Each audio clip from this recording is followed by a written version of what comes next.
جو قوم اپنی تاریخ کو بھلا دیتی ہے تو تاریخ بھی اس قوم کو بھلا دیتی ہے. اس لیے اپنی تاریخ کو جانیے اور اپنی اسلاف کی روایات کو قائم کیجیے.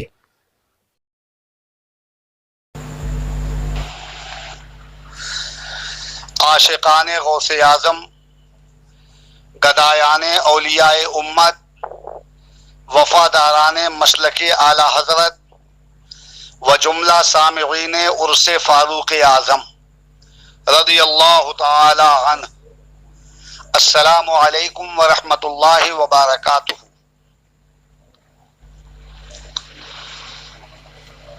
وہ عمر جس کے اعداء پہ شیدا سقر، وہ عمر جس کے اعداء پہ شیدا سقر، اس خدا دوست حضرت پہ لاکھوں سلام.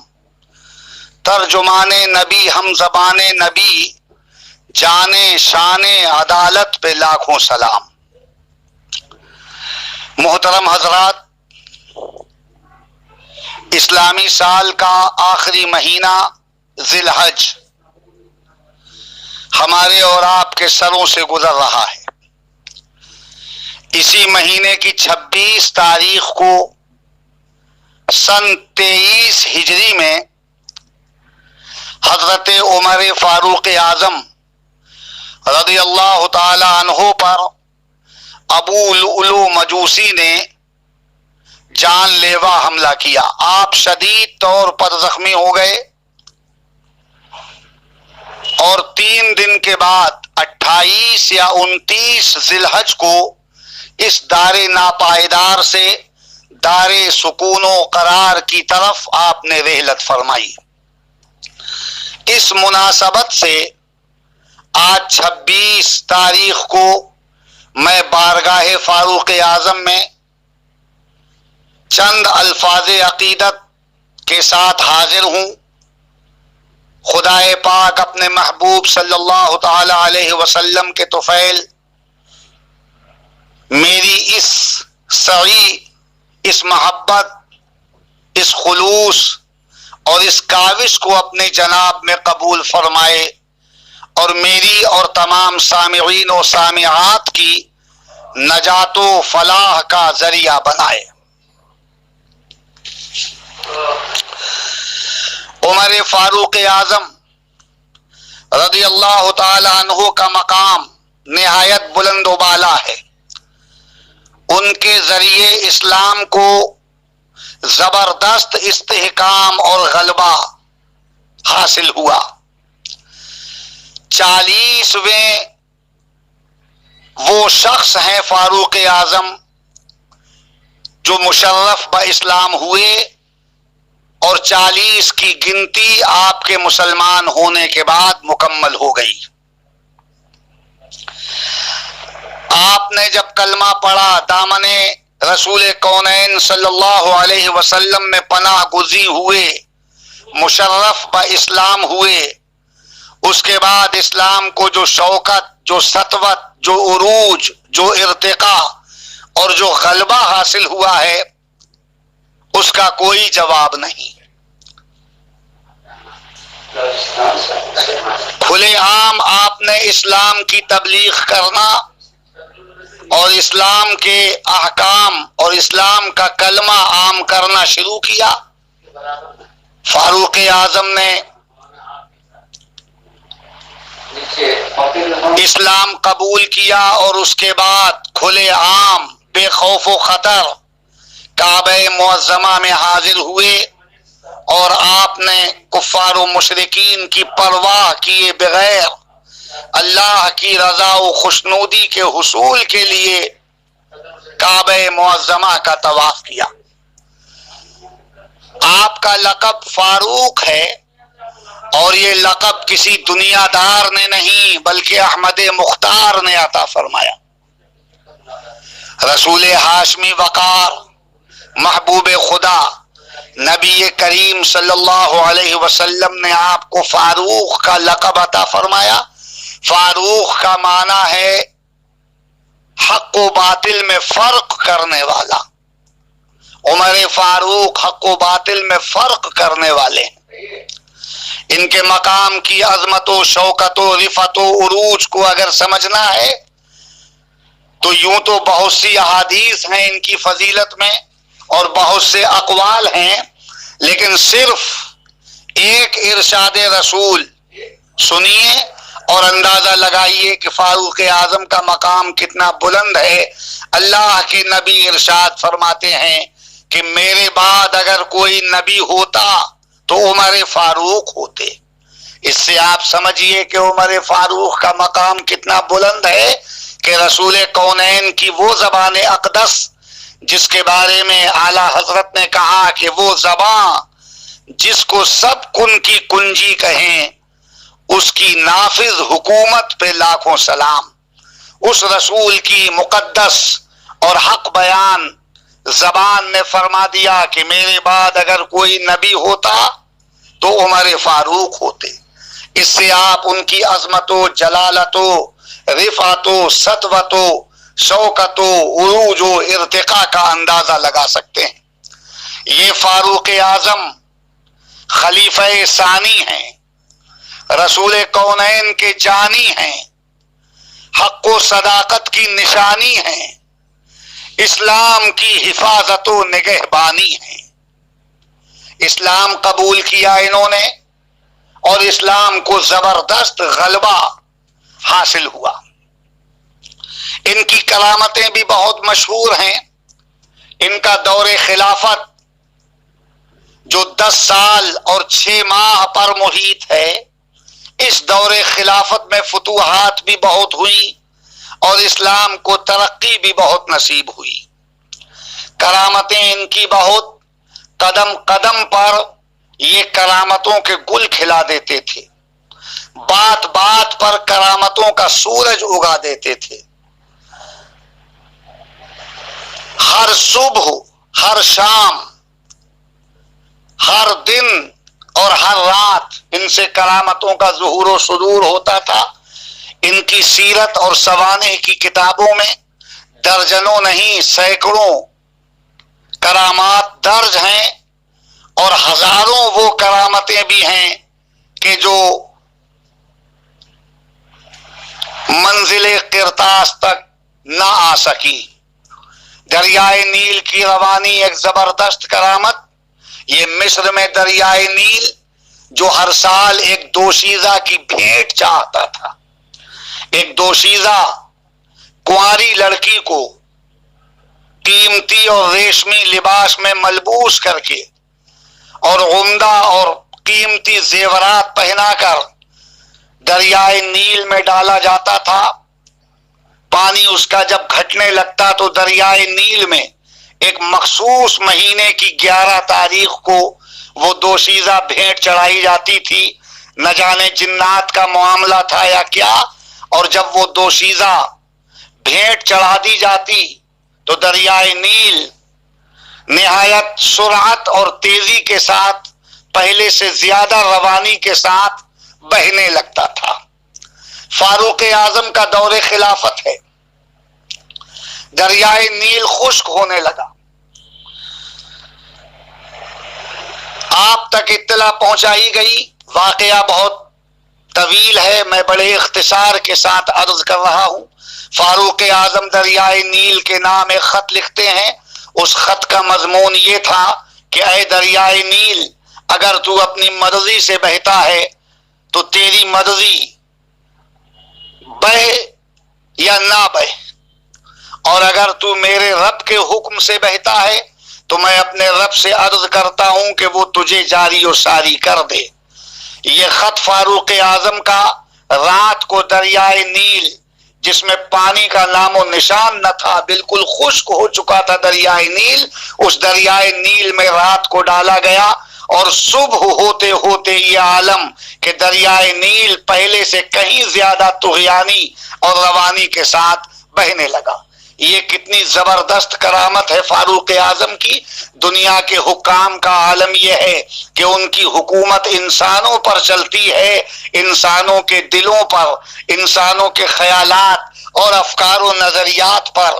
دنیاوی حکام کی حکومت نہیں ہوتی، جانوروں پر، چرند و پرند پر وحوش و طیور پر دنیاوی حکام کی حکومت نہیں ہوتی، غیر جاندار مخلوق بھی دنیاوی حکام کی حکومت سے مستثنا، مگر فاروق اعظم کی حکومت کا یہ عالم، اللہ والوں کی حکومت کا یہ عالم کہ انسانوں پر بھی ان کی حکومت ہے، انسانوں کے دلوں پر بھی ان کی حکومت ہے، چرند و پرند پر اور جانوروں پر بھی ان کی حکومت ہے، اور بے جان مخلوق پر بھی ان کی حکومت ہے، اور ان کی حکومت کا سکہ جاری و ساری ہے۔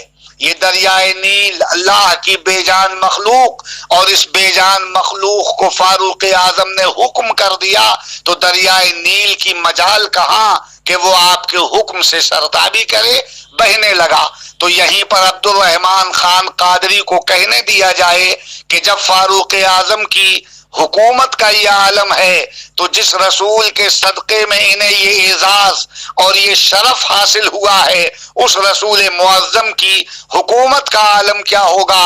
اعلیٰ حضرت نے سچ کہا کہ میں تو مالک ہی کہوں گا کہ ہو مالک کے حبیب، یعنی محبوب و محب میں نہیں میرا تیرا، فرش والے تیری شوکت کا علو کیا جانے، خوشروا عرش پہ اڑتا ہے پھریرا تیرا، مالک کونین ہیں گو پاس کچھ رکھتے نہیں، دو جہاں کی نعمتیں ہیں ان کے خالی ہاتھ میں۔ یہ کرامت فاروق اعظم کی کتنی زبردست ہے۔ اس کے علاوہ اور بہت سی کرامتیں اس مختصر وقت میں گنجائش نہیں کہ بیان کیا جائے۔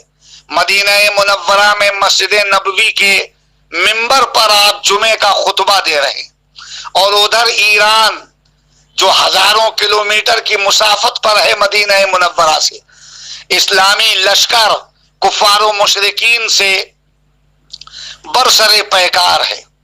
کافروں نے، مشرکوں نے اسلامی لشکر کو گھیر لیا ہے سب طرف سے، اور عنقریب مسلمانوں کو شکست کا سامنا ہونے والا ہے۔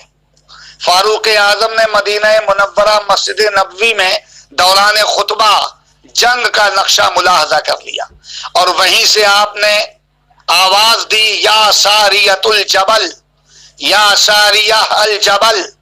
یہ آواز میدان کارزار تک ایران میں پہنچ گئی۔ آپ نے فرمایا کہ اے ساریہ، پہاڑ کی طرف متوجہ ہو جائیے، پہاڑ کی طرف سے آپ پر حملہ ہونے والا ہے۔ یہ آواز حضرت ساریہ نے ایران میں میدان کارزار میں سن لی، اور پھر اسلامی لشکر جبل کی طرف، پہاڑ کی طرف متوجہ ہوا۔ چند یوم کے بعد خبر آ گئی کہ یا ساریۃ الجبل کی آواز آئی تھی۔ اس آواز کو سننے کے بعد اسلامی لشکر پہاڑ کی طرف متوجہ ہوا، فتح مندی اور کامیابی نے اسلامی فوج کے قدم چومے۔ یہ چند یوم کے بعد خبر آ گئی۔ یہ کتنی زبردست کرامت ہے، تفصیل تو بہت ہے، میں نے بڑے اختصار کے ساتھ عرض کیا ہے۔ میں آپ سے پوچھتا ہوں کہ کہاں ایران اور کہاں مدینہ منورہ؟